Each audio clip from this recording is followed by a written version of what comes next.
Abdullahu tërket në derën e Alevit për të folur për herë të parë ballë për ballë pas gjithçkaje që ndodhi me zonjën Pembe.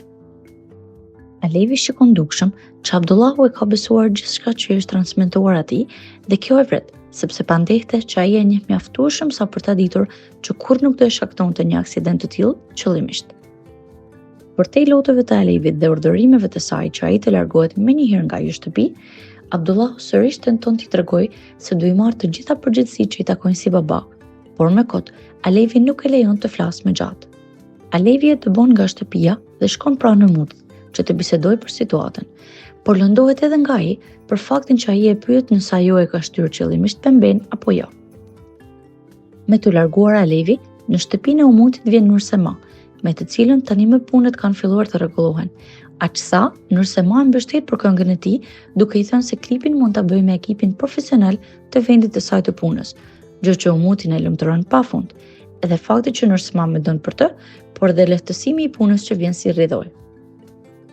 Sa kaq, në anën tjetër ndodhet një situatë familjare që dita ditës vetëm përkeqësohet, edhe pse shtylla e familjes tenton t'i mbajë sa më të bashkuar. Bëhet fjalë për familjen e Zotit Resul, ku Gokhani ka sjellë Qimenin si gruan e tij, ndërsa Gorkemi e pret me shumë fjalë thëmbuese, vetëm për faktin që ajo është motra e Doas, ish grua së Fatihut.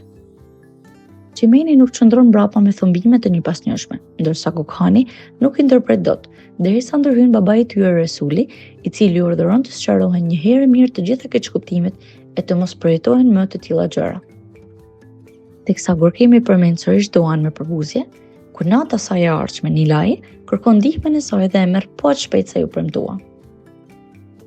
Të dyja së bashku, Nilai dhe Doa shkelin në kompaninë që Nilai pretendon të jetë e familjes së saj biologjike,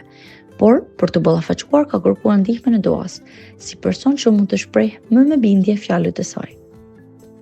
Në kompani, ato fillimisht trajtohen si kur po kërkojnë lëmosh, dhe menjëherë Doa jep përgjigjen e merituar personit përballë, Gilait, që pretendohet të jetë vëllai i Nilait. Gilai fton në syrë për të biseduar gjëra gjatë, por pasi Nilai tregon pretendimet që ka, ai quan të dyja mashtruese dhe shkakton një debat verbal që lind në qas, duke bërë që Doa të largohet më së e frustruar që aty.